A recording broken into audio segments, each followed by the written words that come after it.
براءة من اللہ ورسولہ الی الذین عاہدتم من المشرکین۔ اللہ اور اس کے رسول کی طرف سے ان مشرکین سے اعلان برات بیزاری ہے جن سے تم نے معاہدہ کیا تھا۔ جن مشرکین سے تم نے معاہدہ کیا تھا ان سے اب بیزاری کا اعلان ہے۔ اس کی وجوہات کچھ پیچھے بیان ہوئیں، کچھ آگے بیان ہوئیں۔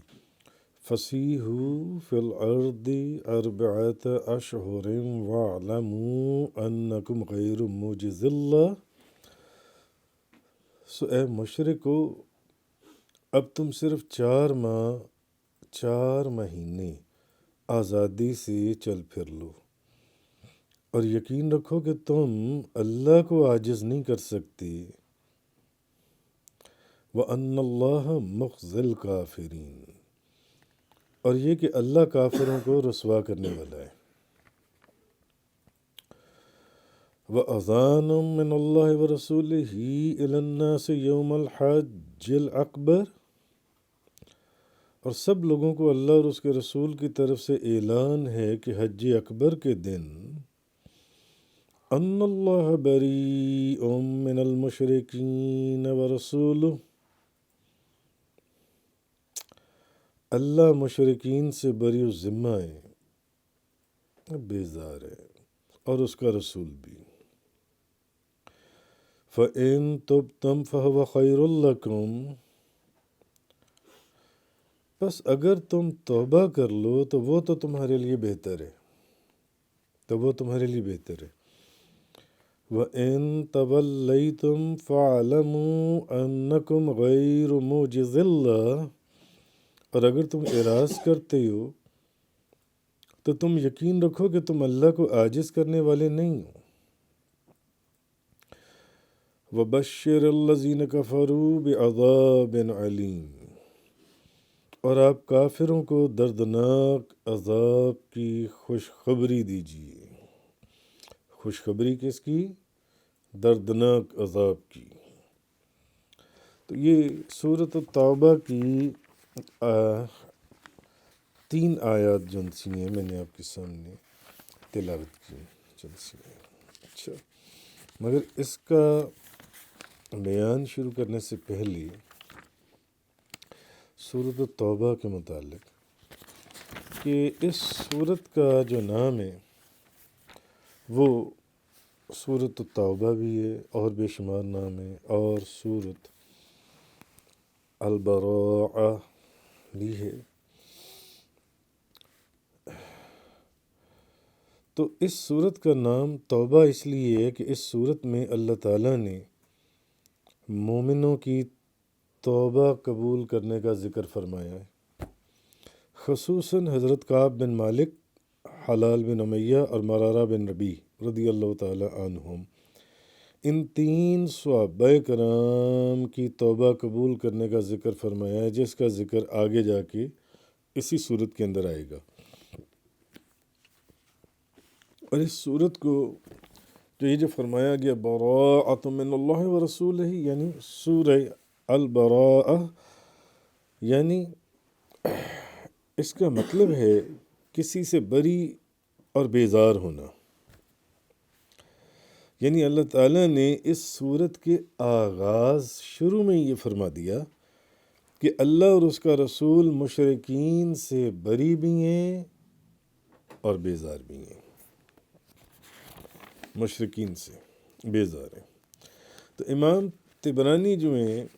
وہ المعجم الاوسط میں حضرت علی رضی اللہ تعالیٰ عنہ سے روایت کرتے ہیں کہ نبی کریم صلی اللہ علیہ وسلم نے فرمایا، حضرت علی نبی کریم صلی اللہ علیہ وسلم نے فرمایا کہ سورہ ہود، سورہ براءہ، سورہ یاسین، الدخان، عما یتساءلون، یہ وہ صورتیں ہیں جن کو منافق حفظ نہیں کر سکتا۔ سورۃ التوبہ بھی انہی صورتوں میں سے ایک صورت ہے۔ منافق جو ہے وہ اس صورت کو حفظ نہیں کر سکتا۔ تو تو 6 ہجری کو اس صورت کے توبہ کا جو نزول ہے اس کا پس منظر کیا ہے۔ 6 ہجری کو نبی پاک صلی اللہ علیہ وسلم نے حدیبیہ میں مشرکوں کے ساتھ جو معاہدہ کیا تھا 10 سال کا، اس کی تفصیل بھی آپ لوگ پیچھے کئی آیات میں پڑھ آئی ہیں۔ تو بنو خزاج جو ہیں یہ نبی کریم صلی اللہ علیہ وسلم کے عہد میں داخل تھے، اور بنو بکر مشرکین قریش کے عہد میں داخل تھے۔ اور پھر اس مدت کے ختم ہونے سے پہلے ہوا کیا؟ نبی کریم صلی اللہ علیہ وسلم نے معاہدہ کیوں ختم کیا؟ کہ اس مدت کے ختم ہونے سے پہلے قریش نے اس معاہدے کی خلاف ورزی کی، اور آپ پیچھے ایک بات تفصیل سے پڑھ رہی ہیں پچھلی صورت کی بھی آخری چند آیات کے اندر، کہ جب ادھر سے کچھ آثار ایسے دکھائی دے رہی ہوں کہ معاہدے کی خلاف ورزی ہو رہی ہے، تو پھر آپ بغیر بتائے بھی معاہدے کو توڑ سکتے ہیں۔ اس کی 2-3 قسمیں بیان ہوئی تھیں۔ خیر، امام ابن اسحاق نے کہا کہ غزوہ موتا کی طرف لشکر بھیجنے کے بعد نبی پاک صلی اللہ علیہ وسلم نے جمادی الثانی اور رجب تک قیام فرمایا۔ پھر 8 ہجری میں بنو بکر نے بنو خزاع کے ایک شخص کو قتل کر کے اس کا مال لوٹ لیا۔ اور قریش نے بھی رات کو چھپ کر بنو بکر کے ساتھ مل کر اس کام میں پورا حصہ لیا، قتال کیا، حتیٰ کہ بنو خزاع نے حرم میں پناہ لی، لیکن قریش اور بنو بکر نے حرم کا بھی احترام نہیں کیا۔ تو امام ابن اسحاق فرماتے ہیں کہ جب قریش اور بنو بکر نے بنو خزاع پر حملہ کیا اور ان کا مال لوٹ لیا، اور انہوں نے اس معاہدے کو توڑ دیا جو معاہدہ کیا گیا تھا 10 سال کے لیے، جو ان کے اور رسول اللہ صلی اللہ علیہ وسلم کے درمیان میں تھا،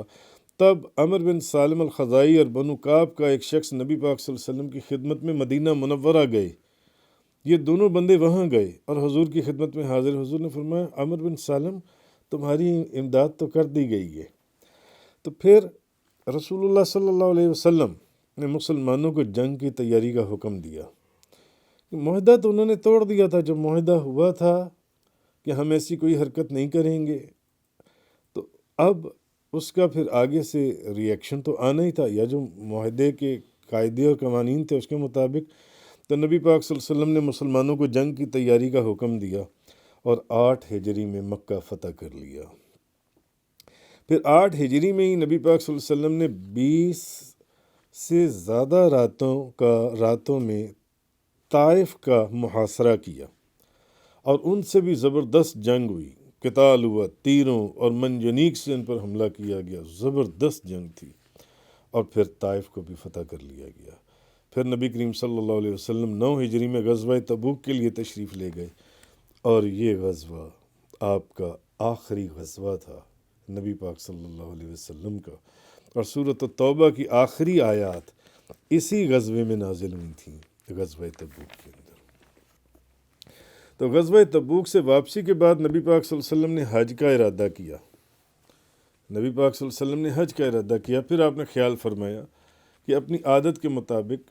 ان دنوں میں مشرکین بھی حج کے لیے آئیں گے۔ حضور نے فرمایا حج کرتے ہیں۔ پھر حضور نے خیال کیا، سوچا کہ ان دنوں میں جب میں وہاں جاؤں گا تو مشرکین بھی آئے ہوں گے۔ تو آپ کو معلوم ہے کہ مشرکین جو ہیں یہ تلبیہ میں شرکیہ کلمات پڑھتے تھے، اور دوسرا ان کی ایک عادت تھی کہ یہ پورے ننگے ہو کر بیت اللہ شریف کا طواف کرتے تھے، مشرکین جو ان سے۔ تو اس لیے پھر آپ نے فرمایا کہ نہیں، آپ نے ناپسند فرمایا کہ آپ نے ان کے ساتھ حج کرنا پسند نہیں فرمایا۔ تو آپ نے حضرت ابوبکر صدیق کو مسلمانوں کے حج کا امیر بنا کر بھیجا، تاکہ وہ مسلمانوں کو مناسک حج کی تعلیم دیں، اور یہ اعلان کر دیں کہ اس سال کے بعد کوئی مشرک حج نہیں کر سکے گا۔ اور چونکہ عرب معاہدے کی فسخ میں، کہ جب معاہدہ توڑا جاتا تھا، ختم ہوتا تھا،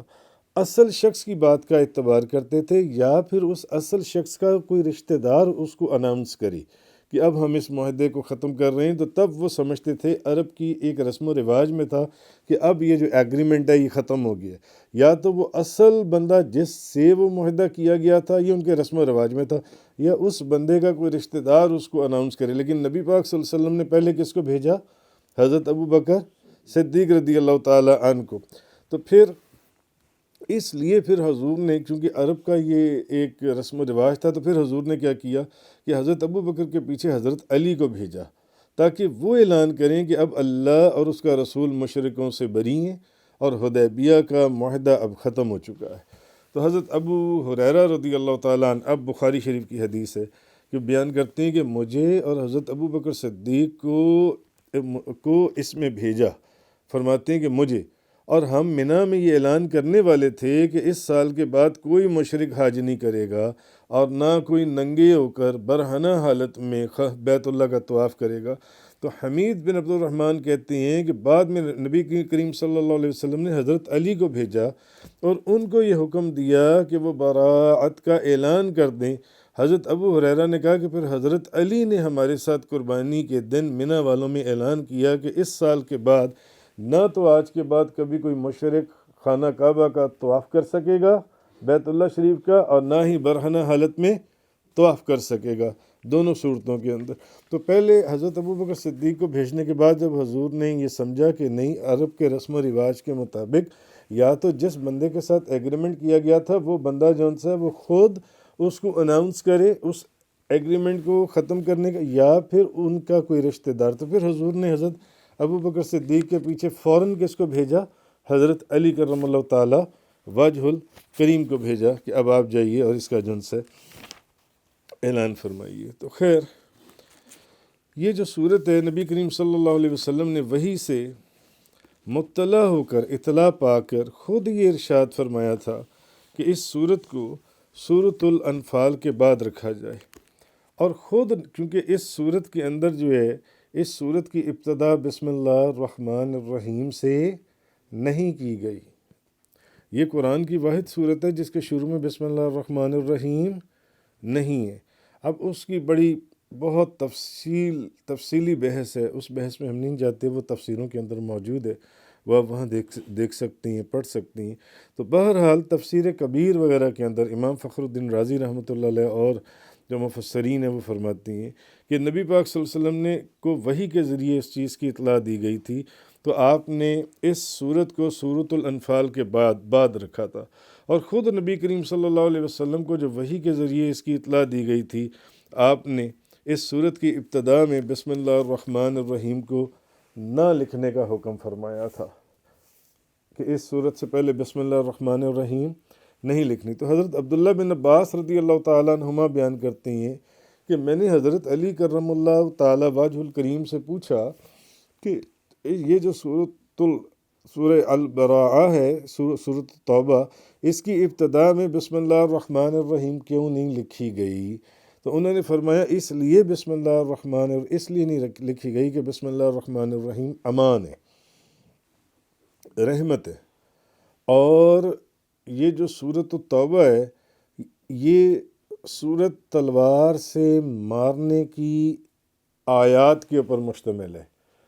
اس سورت کے اندر جو زیادہ ذکر کیا گیا وہ کن کا ذکر کیا گیا؟ تلوار سے جن لوگوں کو مارا گیا، قتل کیا گیا،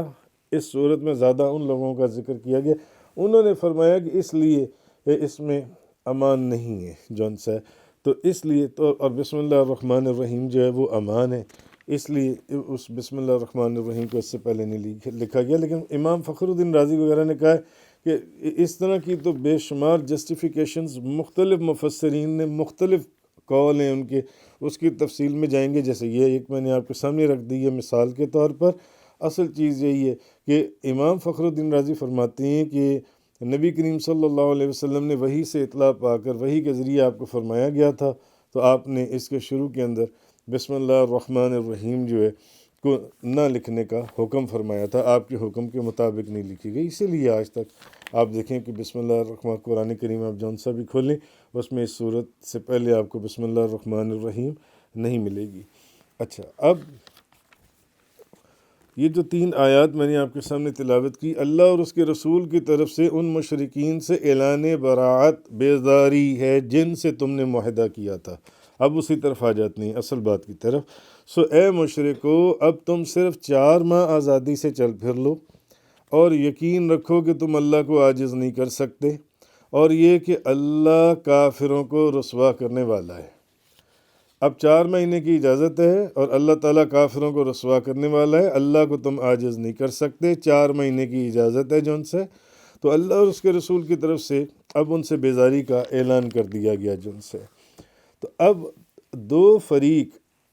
چند شرائط کے ساتھ جس عقد کا کوئی التزام کریں اس کو معاہدہ کہتے ہیں، ایگریمنٹ جو جو دو فریقوں کے درمیان ہوتا ہے۔ اور یہاں وہ جو دو فریق ہیں ان سے مراد وہ لوگ ہیں جنہوں نے بغیر کسی مدت کے تعین کے عہد کیا تھا، یعنی جس میں مدت کا تعین نہیں تھا، یا جن لوگوں کا جو ایگریمنٹ تھا وہ 4 ماہ کی مدت سے کم تھا،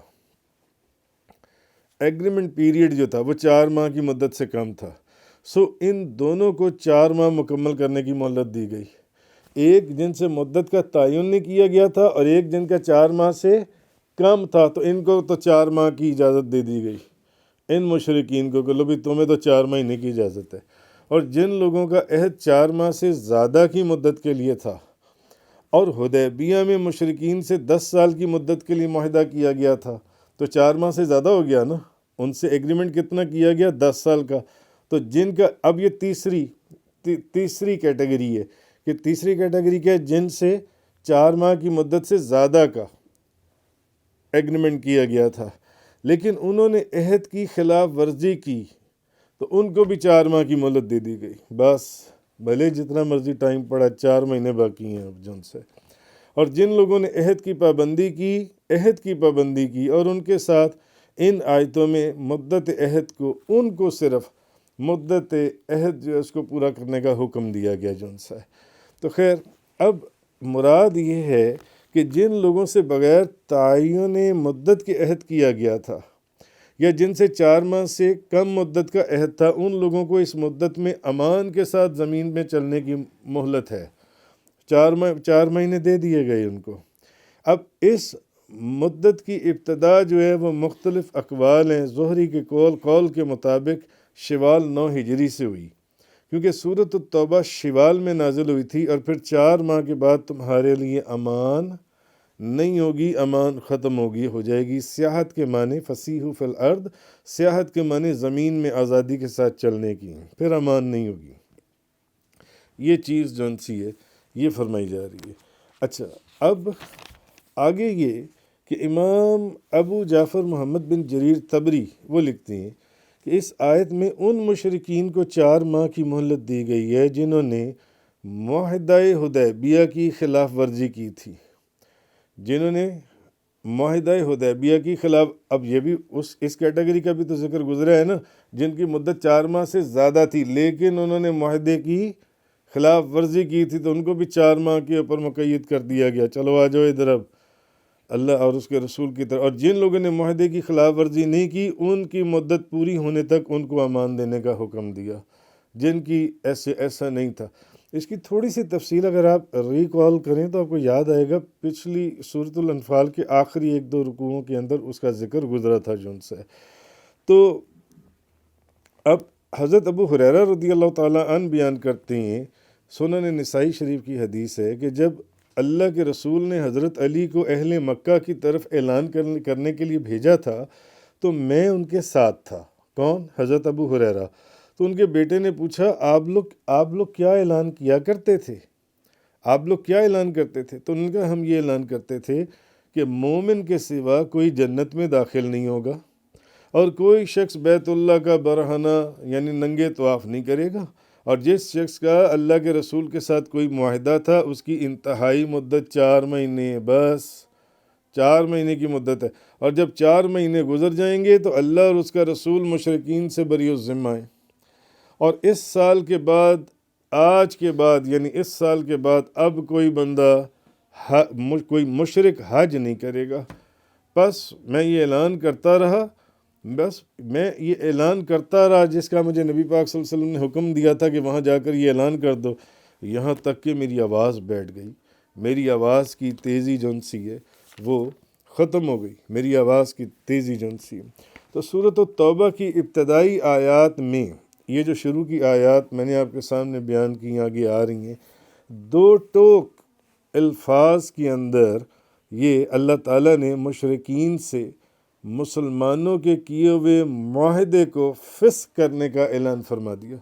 کہ اب اس ایگریمنٹ کو جو ہے وہ ختم کر دیا جائے. اور اس کی تفصیل یہ ہے کہ 6 ہجری میں مسلمانوں نے مشرکین سے حدیبیہ میں صلح کی تھی، اور پھر 9 ہجری میں بنو دمرہ اور بنو کنانہ کے سوا سب نے عہد شکنی کی.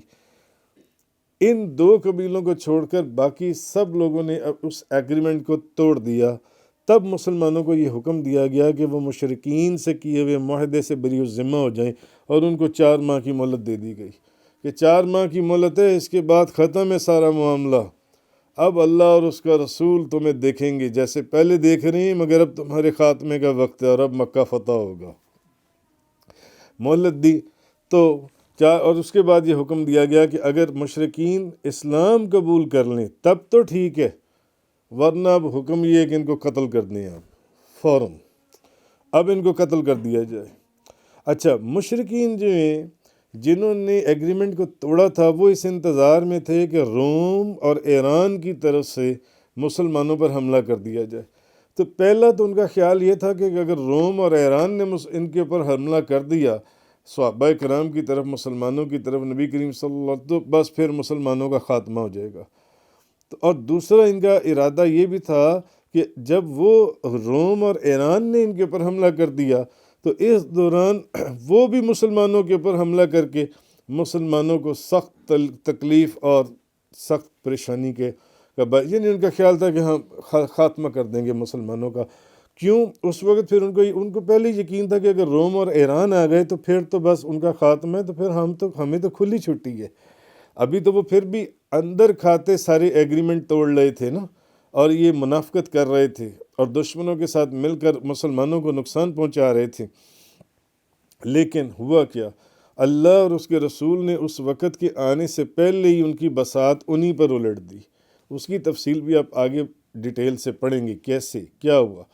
انہی کی بساط انہی کے اوپر الٹ دی اور ان سے اعلان برات کر کے انہیں اس بات پر مجبور کر دیا. یعنی ابھی روم اور ایران کا مارکا ذرا پیچھے تھا، انہیں مجبور کر دیا کہ یا تو وہ اسلام قبول کریں یا مسلمانوں سے لڑ کر موت کے گھاٹ اتر جائیں. پھر وہ وقت آیا کہ ان کی آنکھوں نے دیکھ لیا کہ اس وقت کی انہی لوگوں نے کہ وہ 2 بڑی طاقتیں فارس اور روم، ایران بھی مسلمانوں کے سامنے انہوں نے اپنے گھٹنے ٹیک دیے اور اپنی گردنوں کو جھکا دیا. یوں ہوا کیا کہ اللہ اور اس کے رسول کی حکمت اور تدبیر سے ان کی بازی انہی پر الٹ گئی. ان کی بازی جو سی ہے انہی پر الٹ گئی. تو آگے جو اللہ تبارک و تعالیٰ نے فرمایا، اور سب لوگوں کو اللہ اور اس کے رسول کی طرف سے اعلان ہے حج اکبر کے دن، حج اکبر کے دن، وَأَذَانٌ مِّنَ اللَّهِ وَرَسُولِهِ إِلَى النَّاسِ يَوْمَ الْحَجِّ الْأَكْبَرِ أَنَّ اللَّهَ بَرِيٌّ مِّنَ الْمُشْرِكِينَ وَرَسُولُهُ فَإِن تُبْتُمْ فَهُوَ خَيْرٌ لَكُمْ وَإِن تَوَلَّيْتُمْ فَاعْلَمُوا أَنَّكُمْ غَيْرُ مُعْجِزِي اللَّهِ وَبَشِّرِ الَّذِينَ كَفَرُوا بِعَذَابٍ أَلِيمٍ. اب آگے کیا فرمایا، اور سب لوگوں کو اللہ اور اس کے رسول کی طرف سے اعلان ہے حج اکبر کے دن، حج اکبر کے دن اللہ اور اس کے رسول کی طرف سے اعلان ہے اللہ مشرکین سے بری الذمہ ہے اور اس کا رسول بھی. پس اگر تم توبہ کر لو تو وہ تمہارے لیے بہتر ہے، اور اگر تم اعراض کرتے ہو تو تم یقین رکھو کہ تم اللہ کو عاجز کرنے والے نہیں ہو، اور آپ کافروں کو دردناک عذاب کی خوشخبری دے دیجیے. دردناک عذاب کی خوشخبری. کیوں؟ اس سے پہلے فرما دیا کہ اب معاہدہ تو ختم ہو گیا اور اب تمہارے قتل یا تو قتل ہو جاؤ گے یا پھر اسلام قبول کر لو گے، اور اسلام قبول نہیں کرو گے تو قتل کر دیے جاؤ گے. That's all. اس کے علاوہ کوئی تیسری صورت بیچ میں نہیں ہے. اتنا سخت حکم جو ان سے وہ نازل ہو گیا، اور حج اکبر کا اس میں ذکر آیا قرآن کریم کے اندر.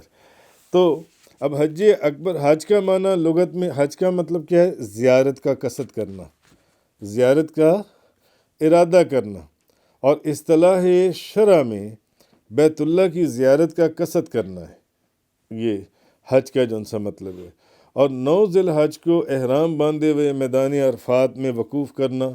پھر 9 تاریخ کے بعد طواف زیارہ کرنا، یہ حج کی ارکان ہے۔ اس کے علاوہ حج کی شرائط، حج کے واجبات، اس کے آداب، اس کے سنن، اس کی جو بھی تفصیل ہم سورۃ البقرہ اور سورہ آل عمران کے اندر تفصیل سے اس کا بیان کر رہے ہیں،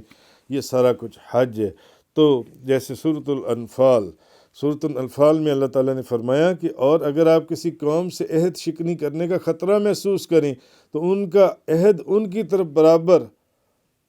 برابر سرابر پھینک دیں، بے شک اللہ خیانت کرنے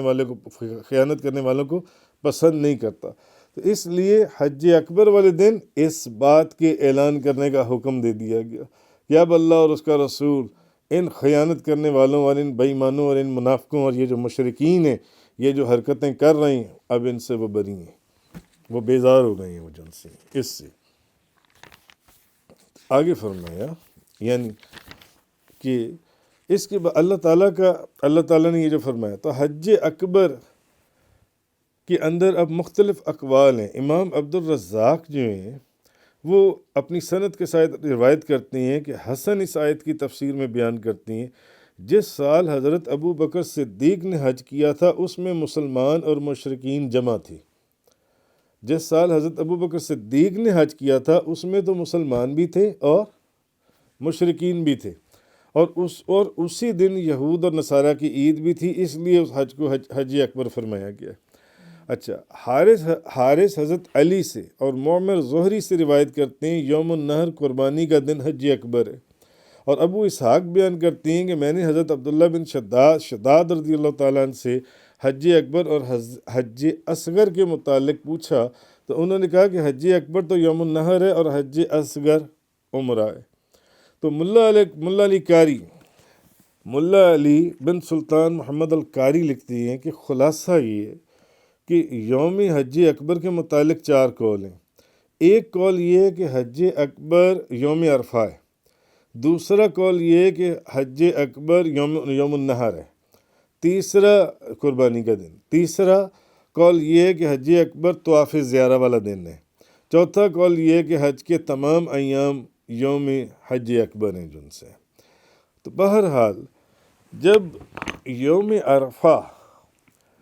جمعے والے دن ہو تو اس کے حج اکبر ہونے کی تحقیق کیا ہے کہ آیا وہ دن حج اکبر کا کہتے ہیں نا کہ جس دن حج میدان عرفات میں اگر اس دن جمعہ بھی آ جائے تو پھر وہ حج اکبر ہو جاتا ہے، پھر وہ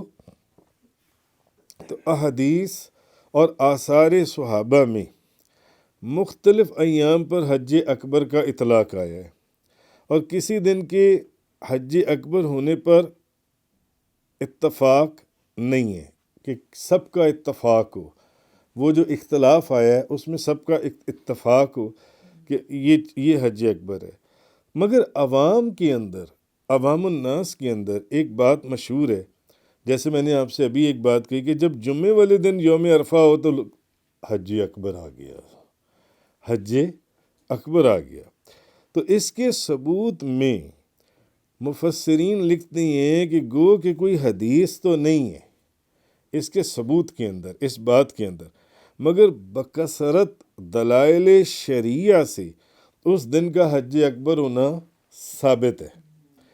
اس لیے کہ اس کو حج اکبر کہنا صحیح ہے،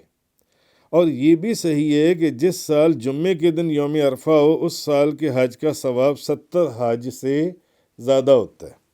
تو مفسرین لکھتے ہیں کہ اس چیز کا کوئی احادیث سے کوئی اسپیشلی یا اسپیسیفک کوئی ثبوت تو نہیں ہے کہ یوم عرفہ والے دن اگر جمعہ آ جائے تو وہ حج اکبر ہے، لیکن عوام کے اندر یہ مشہور ہے اور بکثرت دلائل شرعیہ سے اس کا حج اکبر ہونا ثابت ہے۔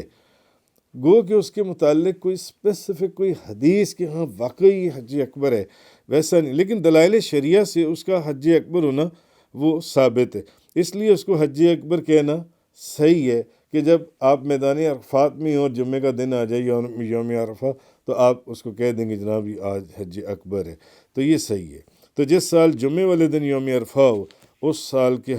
حج کا ثواب 70 حج سے زیادہ ہوتا ہے۔ تو جب یوم عرفہ جمعے والے دن ہو تو اس پہ حج اکبر کا اطلاق کرنا بہت مشہور ہے، میں نے آپ کو کہا، اور لوگوں کی زبان پر بھی یہ بات ہے، اور خلق خدا کی زبانیں جو ہیں وہ حق کا کلم ہوتی ہیں۔ خلق خدا کی جو زبانیں ہیں وہ حق کے کلم، حق کا کلم ہے۔ تو حضرت عبداللہ بن مسعود فرماتے ہیں جس چیز کو مسلمان اچھا اور نیک سمجھیں وہ اللہ کے نزدیک بھی اچھا اور نیک ہی ہے، اور جس چیز کو مسلمان برا سمجھیں وہ اللہ کے نزدیک بھی برا ہی ہے۔ اگر کسی کو مسلمان اچھا سمجھتے ہیں تو وہ اللہ کے نزدیک بھی اچھا ہی ہے، اور اگر کسی کو مسلمان برا سمجھتے ہیں کہ یہ تو بہت برا ہے تو وہ اللہ کے نزدیک بھی برا ہی ہے۔ جی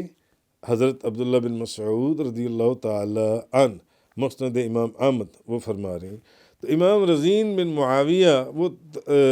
فرماتے ہیں تجرید الصحاح میں حضرت طلحہ بن عبید اللہ سے روایت ہے کہ نبی پاک صلی اللہ علیہ وسلم نے فرمایا افضل الایام یوم عرفہ ہے، اور جب یہ جمعے والے دن ہو تو یہ بغیر جمعے کے 70 حج سے افضل ہے، 70 حج سے افضل۔ حضرت طلحہ بن عبید اللہ کا حوالہ دے کر کہ ان سے روایت کیا کہ نبی کریم صلی اللہ علیہ وسلم نے فرمایا افضل الایام یوم عرفہ ہے، اور جب یہ جمعے والے دن ہو تو یہ بغیر جمعے کے 70 حج سے افضل ہے۔ تو ملا علی قاری لکھتے ہیں کہ بعض محدثین نے کہا ہے کہ یہ والی حدیث ضعیف ہے۔ ملا علی قاری فرماتے ہیں بعض محدثین نے کہا یہ حدیث ضعیف ہے، تو وہ فرماتے ہیں کہ اگر سپوز کہ یہ واقع میں یہ ضعیف بھی ہو تو تب بھی کوئی حرج نہیں ہے، تب بھی کوئی حرج نہیں ہے۔ کیونکہ فضائل اعمال میں حدیث ضعیف بھی معتبر ہوتی ہے، فضائل اعمال میں حدیث ضعیف بھی معتبر ہے۔ تو آگے ملا علی قاری نے فضائل جمعہ میں چند احادیث ذکر کی ہیں، چند احادیث، مثلا حضرت ابو ہریرہ رضی اللہ تعالی عنہ بیان کرتے ہیں کہ نبی پاک صلی اللہ علیہ وسلم نے فرمایا یوم موعود قیامت کا دن ہے، اور یوم مشہود یوم عرفہ ہے، اور شاہد یوم الجمعہ ہے، اور آپ نے فرمایا سورج کسی ایسے دن طلوع ہوا نہ غروب ہوا جو جمعے کے دن سے افضل ہو۔ سورج کسی ایسے دن نہ طلوع ہوا نہ غروب ہوا جو دن جمعے کے دن سے افضل ہو۔ اس کا مطلب ہے کہ جمعہ تمام دنوں کا سردار دن ہے، جمعہ تمام دنوں کا سے افضل دن ہے۔ اس دن میں ایک ساعت ہے، ایک ساعت ایسی ہے کہ بندہ اس میں جس خیر کی بھی دعا کرے اللہ اس کو قبول فرماتا ہے۔ جمعے والے دن ایک ساعت، ایک لمحہ ایسا بھی آتا ہے کہ جس میں بندہ جو دعا کرے گا وہ دعا اس کی قبول ہوگی، اور جس چیز سے بھی پناہ طلب کرے گا اس کو اس سے پناہ میں رکھتا ہے اللہ تعالیٰ، اس کو اس سے پناہ میں رکھا جاتا ہے۔ اچھا، ملا علی قاری اس حدیث کو ذکر کرنے کے بعد لکھتی ہیں کہ اس حدیث میں یہ ظاہر دلیل ہے، یہ کھلا دلیل ہے کہ اکیلا جمعہ جو ہے، اکیلا جمعہ، صرف ایک جمعہ وہ یوم عرفہ سے بھی افضل ہے۔ کیونکہ یہ جو حدیث حضرت ابو ہریرہ رضی اللہ تعالی عنہ روایت کر رہے ہیں کہ نبی کریم صلی اللہ علیہ وسلم نے ترمذی شریف کی حدیث ہے، پھر مسند امام احمد کی حدیث ہے، اور بے شمار کتابوں میں یہ حدیث آئی کہ حضرت ابو ہریرہ فرماتے ہیں کہ نبی کریم صلی اللہ علیہ وسلم نے فرمایا یوم موعود قیامت کا دن، یوم مشہود یوم عرفہ عرفات کا دن، اور شاہد یوم الجمعہ، اور آپ صلی اللہ علیہ وسلم نے فرمایا سورج کسی ایسے دن پر نہ تو طلوع ہوا نہ غروب ہوا جو جمعے والے دن سے افضل ہو۔ تو ملا علی قاری فرماتے ہیں یہ کتنی بڑی کھلا دلیل ہے کہ اکیلا جمعہ یوم عرفہ سے بھی افضل ہے۔ وہ فرماتے ہیں اس سے ثابت ہوا ملا علی قاری کہ جمعہ جو ہے یہ سید الایام، اور جیسا کہ زبان ذات خلائق ہے کہ جو عوام الناس کی زبان پر ہے، کہ وہ اگر پھر اس کا مطلب ہے کہ پھر یوم عرفہ جمعے والے دن آ گیا تو پھر وہ حج اکبر ہے، ٹھیک ہے وہ حج اکبر ہے، ایسے شرعی دلائل ہیں موجود کہ اس سے وہ حج اکبر ثابت ہوتا ہے۔ حضرت ابو ہریرہ رضی اللہ تعالیٰ عنہ بیان کرتے ہیں کہ نبی کریم صلی اللہ علیہ وسلم نے فرمایا جمعے کا دن سید الایام ہے، اور اس میں حضرت آدم کو پیدا کیا گیا، اور اسی دن ان کو جنت میں داخل کیا گیا، اور اسی دن وہ جنت سے باہر لائے گئے، اور قیامت صرف جمعے والے دن قائم ہوگی، قیامت جون سی ہے، یعنی نبی پاک صلی اللہ علیہ وسلم نے یہ بھی فرما دیا ہے کہ جمعہ جو ہے وہ تمام دنوں کا سردار دن ہے، بلکہ ایک حدیث میں یہاں تک آیا ہے کہ نبی پاک صلی اللہ علیہ وسلم نے فرمایا کہ جمعہ جو ہے وہ تمام دنوں کا سردار دن ہے۔ غالباً حضرت ابو لبابہ اس کے راوی ہیں کہ جمعہ عید الفطر اور عید الاضحیٰ سے بھی بڑا دن ہے۔ تو خیر، حضرت عبداللہ بن مسعود رضی اللہ تعالیٰ عنہ بیان کرتے ہیں کہ رمضان جو ہے یہ مہینوں کا سردار ہے، رمضان مہینوں کا سردار ہے، اور جمعہ جو ہے یہ دنوں کا سردار ہے جمعہ یہ دنوں کا سردار ہے۔ تو نبی کریم صلی اللہ علیہ وسلم نے جس دن حج کیا، اب یہ بھی ایک اتفاق ہے، وہ جمعے کا دن تھا۔ پہلی بات تو یہ ہوئی کہ بھئی یوم عرفہ اور جمعے کا دن مل جائے تو عوام الناس کی زبان پر ہے۔ اب کیا ہو گیا؟ حج کیا ہو گیا؟ حج اکبر ہو گیا، حج اکبر ہو گیا۔ مگر اب ایک بات یہ ہے کہ مفسرین نے لکھا کہ نبی پاک صلی اللہ علیہ وسلم نے جس دن حج کیا وہ جمعے کا دن تھا۔ اہل محبت، اہل نظر، حضور کے سچے غلام، وہ تو پھر یہاں پر ان کے دلوں سے یہ آواز آئے گی بھئی اب جمعہ ہو یا نہ ہو، اگر حضور اس حج میں موجود تھے تو پھر وہ حج اکبر ہی ہے، اگر حضور اس حج میں موجود تھے تو پھر وہ حج اکبر ہی ہے۔ بہرحال نبی کریم صلی اللہ علیہ وسلم نے جس دن حج کیا وہ جمعے کا دن تھا،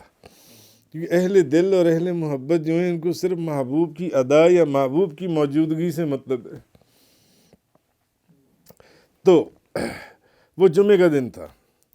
الیوم اکملت لکم دینکم، اچھا یہ جو آیت ہے جمعے کے دن یوم عرفہ کو عصر کے بعد حجۃ الوداع میں نازل ہوئی، اور اس وقت نبی کریم صلی اللہ علیہ وسلم جب یہ آیت نازل ہوئی میدان عرفات میں اپنی اونٹنی پر تشریف فرما تھے۔ نبی کریم صلی اللہ علیہ وسلم میدان عرفات میں تھے اس وقت۔ تو حضرت ابن عباس رضی اللہ تعالیٰ عنہما بیان کرتے ہیں کہ انہوں نے ایک یہودی کے سامنے یہ آیت پڑھی، الیوم اکملت لکم دینکم واتممت علیکم نعمتی ورضیت لکم الاسلام دینا۔ اس یہودی نے کہا کہ اگر ہم میں یہ آیت نازل ہوتی تو ہم اس دن کو عید منا لیتے، ہم اس دن کو عید منا لیتے۔ تو حضرت ابن عباس نے فرمایا یہ آیت دو عیدوں کے دن نازل ہوئی، جمعے کے دن اور عرفہ کے دن۔ یعنی اے یہودی، ان کے کہنے کا مقصد یہ تھا کہ اے یہودی، یہ آیت کہ آج کے دن ہم نے آپ کے دین کو مکمل کر دیا، تو یہ آیت اس یہودی کہنے لگا یہ جو انعام آپ کے نبی کے اوپر اللہ نے نازل فرمایا، اگر یہ آیت ہمارے اندر نازل ہوتی یہودیوں کے اندر تو ہم تو اس دن کو عید کا دن منا لیتے۔ تو حضرت ابن عباس فرمانے لگے اے یہودی، یہ آیت اگر تم پر نازل ہوتی تم ایک عید مناتے، جب یہ آیت ہم پر نازل ہوئی تو ہماری تو اس دن پہلے ہی دو عیدیں تھیں، یوم عرفہ اور پھر جمعہ شریف کا دن۔ یعنی صحابہ کرام کا تو پہلے یہ ایمان تھا کہ جمعہ شریف جو ہے وہ عید کا دن ہے۔ تو اصل چیز یہ جو فائنل اس کی ایک سٹیٹمنٹ ہے، وہی جو بات میں نے آپ سے پہلے عرض کی کہ آپ اس موضوع کے اوپر جتنی بھی گفتگو کر لیں، اصل چیز یہ کہ اس دن جمعہ تو تھا، مگر اس جمعہ شریف کے اندر خود نبی کریم صلی اللہ علیہ وسلم موجود تھے۔ تو جس دن نبی کریم صلی اللہ علیہ وسلم نے حج کیا اس دن حج کرنا حج اکبر ہی ہے۔ اب اگر جمعہ یوم عرفہ والا دن آ جائے تو پھر وہ حج اکبر ہی کہلائے گا۔ اسی طرح امام ابو جعفر محمد بن جریر طبری جون سے وہ لکھتے ہیں، ابن عون بیان کرتے ہیں کہ میں نے محمد بن سیرین سے حج اکبر کے متعلق سوال کیا، انہوں نے کہا جو حج اس دن کے موافق ہو، یعنی جس دن نبی کریم صلی اللہ علیہ وسلم نے اور تمام دیہاتیوں نے حج کیا تھا، یعنی اگر جیسے حضور نے حج کیا تھا اگر اس دن جمعہ ہی آ جائے تو سمجھ لو حج اکبر ہے، حج اکبر ہے۔ کیوں؟ اس اصل میں وہ سعادت بھی جو جمعے کو حاصل ہوئی وہ نبی کریم صلی اللہ علیہ وسلم کے صدقے اور طفیل حاصل ہوئی۔ تو اسی طرح علامہ علی بن محمد خازن شافعی لکھتے ہیں کہ جو حج اللہ کے رسول کے حج کے موافق ہو اسی کو حج اکبر کہا گیا، اور یہ دن جمعے کا دن تھا۔ تو اصل چیز ان آیات کے اندر اللہ تبارک و تعالیٰ نے یہ ارشاد فرمائی جن سی ہے، اور وہ اصل میں حج اکبر ہے انہوں نے فرمایا۔ اسی طرح علامہ اسماعیل حقی حنفی روح البیان کے اندر لکھتی ہیں کہ حدیث میں وارد ہے کہ جب یوم عرفہ جمعے کے دن ہو تو اس کا اجر 70 حج کے برابر ہے، اور یہی حج اکبر ہے۔ کتنی بڑی تفسیر کا نام ہے، تفسیر روح البیان۔ اس کے اندر جب یوم عرفہ جمعے والے دن ہو تو وہ حج اکبر ہے جونس، اور اس لیے حج اکبر ہے کہ اس میں خود نبی کریم صلی اللہ علیہ وسلم موجود تھے۔ تو یہ چیز اس میں فرمائی، وَأَذَانٌ مِّنَ اللَّهِ وَرَسُولِهِ إِلَى النَّاسِ يَوْمَ الْحَجِّ الْأَكْبَرِ أَنَّ اللَّهَ بَرِيٌّ مِّنَ الْمُشْرِكِينَ وَرَسُولُهُ فَإِن تُبْتُمْ فَهُوَ خَيْرٌ لَكُمْ وَإِن تَوَلَّيْتُمْ فَاعْلَمُوا أَنَّكُمْ غَيْرُ مُعْجِزِي اللَّهِ وَبَشِّرِ الَّذِينَ كَفَرُوا بِعَذَابٍ أَلِيمٍ۔ اور سب لوگوں کو اللہ اور اس کے رسول کی طرف سے اعلان ہے کہ حج اکبر کے دن اللہ مشرکین سے بری الذمہ ہے، حج اکبر کے دن سے، دیٹس آل۔ اس کے بعد پچھلے ایگریمنٹ سارے ختم ہو گئے جن سے، اور اس کا رسول بھی، پس اگر تم توبہ کر لو تو وہ تمہارے لیے بہتر ہے، اور اگر تم اعراض کرتے ہو تو تم یقین رکھو کہ تم اللہ کو عاجز کرنے والے نہیں ہو، اور آپ کافروں کو دردناک عذاب کی اب خوشخبری سنا دیجیے۔ تفسیر قرآن کا یہ لیکچر انگلش میں سننے کے لیے براہ کرم ڈسکرپشن میں موجود لنک پر کلک کریں۔